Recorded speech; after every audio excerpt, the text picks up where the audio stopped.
Alors Alice Guy est la première réalisatrice de l'histoire du cinéma. À la fin du 19e siècle, en même temps que les frères Lumière, que Méliès, eh bien, Alice est entrée dans la course. Alice était la secrétaire d'un certain Gaumont, qui était un vendeur d'appareils photographiques. Et sous l'impulsion d'Alice, Gaumont va devenir producteur de cinéma. Et c'est aujourd'hui la plus vieille maison de production du monde.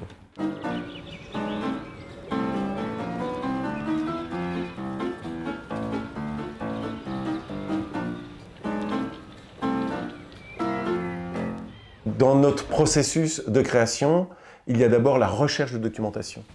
J'ai eu la chance de bénéficier de toutes les archives de Francis Lacassin, qui avait même rencontré Alice Guy.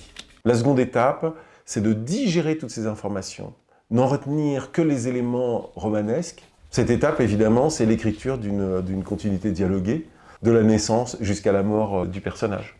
Une fois que José Louis a écrit la continuité dialoguée, c'est le moment crucial, c'est le découpage. Et là, nous nous mettons côte à côte et il me raconte l'histoire, je la dessine en petit format A5 avec les cases, les bulles, et c'est là qu'on construit vraiment le récit. On a une vision où on voit Alice en train de tourner les premiers phonoscènes. Là, on a à la fois le premier making-of de l'histoire du cinéma et le premier playback de l'histoire du musical.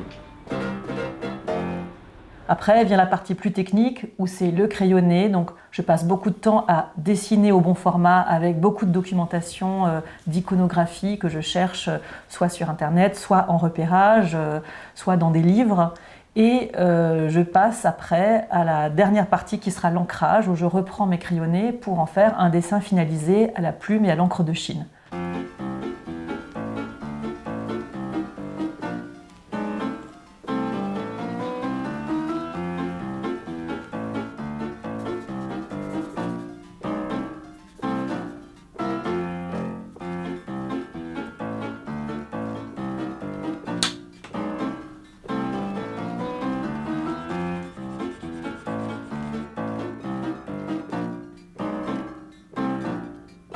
Alors ce nouveau projet s'inscrit dans notre lignée des clandestines de l'histoire, c'est-à-dire ces femmes, ces héroïnes qui ont marqué l'histoire de leur empreinte, que ce soit politique ou artistique, et qui malheureusement n'ont pas été retenues ou mal retenues dans l'histoire, en tout cas pas de leur vivant.